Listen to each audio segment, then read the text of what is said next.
Sinasabing ang barkong ito ay imposibleng palubugin ng malalaking alon at malalakas na bagyo. Kaya't hindi na natin patatagalin at sabay-sabay natin alamin kung gaano nga ba katibay ang barkong ito.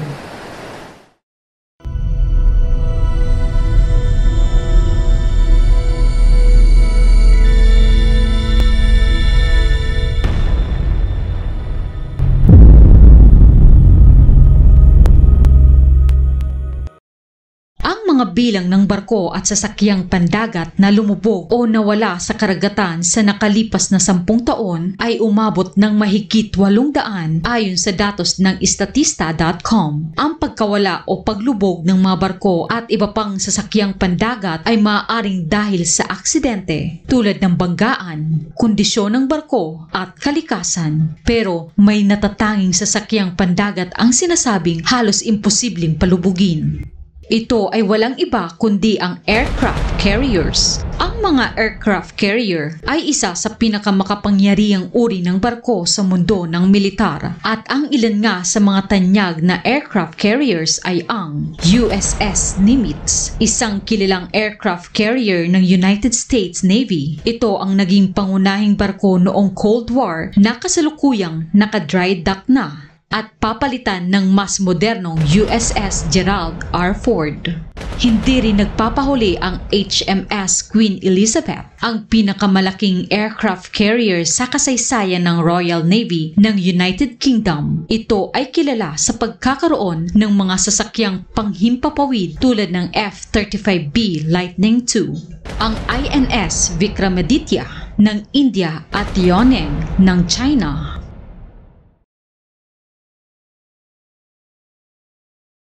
Subalit marami sa atin ang nagtatanong bakit tila hindi natitinag ang mga aircraft carriers sa malalakas na bagyo, malalaking alon at banta ng kalaban. Dahil ito sa kombinasyon ng mga makabagong teknolohiya at estratehiya. Narito ang ilang mga dahilan kung bakit hindi basta-basta kayang palubugin ang mga aircraft carrier. Number 1. Armor and compartmentalization.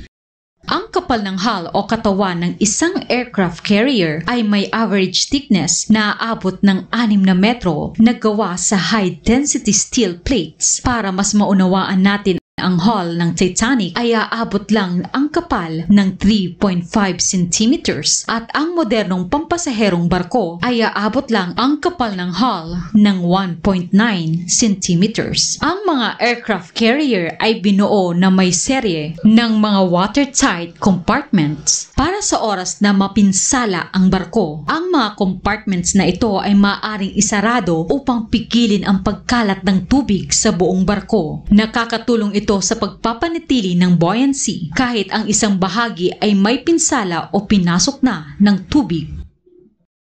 Number 2. Redundant systems. May mga redundant system ang mga aircraft carrier para sa mga pangunahing gawain tulad ng propulsion, na karaniwang mayroong ilang mga sistema ng propulsion tulad ng nuclear reactor o gas turbine. Depende sa uri ng carrier. Ang mga sistemang ito ay maaaring mag-operate ng hiwalay na nagbibigay kasiguraduhan na ang carrier ay makakamit ang lakas at kakayahang magmaneuver kung sakaling ang isang sistema ng propulsion ay magkaaberya. Ang power generation system nito ay binubuo ng ilang generators, ang primary at auxiliary. Number 3. Advanced Navigation System. Upang makaiwas sa malalaking alon at banta ng mga kalaban, kinakailangan ng aircraft carrier ang mga advanced navigation system tulad ng Global Positioning System o GPS, Inertial Navigation System na gumagamit ng accelerometers at gyroscope na patuloy na magbibigay ng posisyon ng barko kahit hindi gumagana ang GPS. Meron din itong IBS o Integrated Bridge System na kombinasyon ng ilang navigation system tulad ng electronic chart display at radar integration. Ang radar system ng mga aircraft carriers ay may kakayahang makita ang mga surface at airborne targets. Mayroon din itong sonar, underwater mapping at advanced communication system. Number 4, ballast and trim system. Ang sistema ng ballast ay namamahala sa distribusyon ng timbang ng buoyancy sa loob ng carrier upang makamit ang tamang balanse. Ang sistema na umaayon sa pagbabago ng distribusyon ng timbang tulad ng mga galaw ng barko o sa hampas ng malakas na alon. Number 5, advanced damage control. Ang bawat aircraft carriers ay may mga nakatalagang grupo ng tao na binubuo ng may kakayahan sa pagpapasantaha ng sunog, pagsusuri ng pinsala at pagsasagawa ng mga aksyon sa oras ng kagipitan. At mayroon ding estratehikong lokasyon ang mga aircraft carrier para sa damage control centers na may makabagong sistema ng komunikasyon, monitoring equipments at detalyadong ship schematic. Number 6, air wing. Ang air wing ng isang aircraft carrier ay isang kritikal na bahagi ng carrier strike group na binubuo ng iba't ibang uri ng eroplano na may kanya-kanyang tungkulin at misyon tulad ng pagbibigay ng air defense, magsasagawa ng reconnaissance at suportahan ang iba't ibang military operations. Number 7, escort ships. Ang mga escort ship na kilala rin bilang carrier strike group ay isang bahagi ng operasyonal na kakayahan ng isang aircraft carrier. Ang mga barkong ito ay nagbibigay ng proteksyon at suporta na binubuo ng mga destroyers, cruisers, submarines, supply ship, electronic warfare and support ship at Aegis combat system.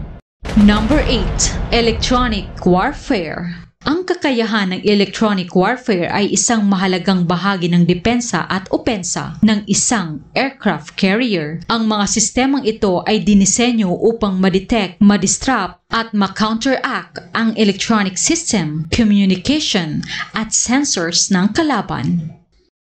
Number 9, aircraft defense. Ang depensa ng isang aircraft carrier ay isang multi-layer system na dinisenyo upang protektahan ang carrier at ang kaugnay nitong strike group mula sa iba't ibang mga airborne threat. Ang pangunahing layunin ng depensa ay tiyakin ang kaligtasan at kakayahan ng carrier habang isinasagawa nito ang mga misyon.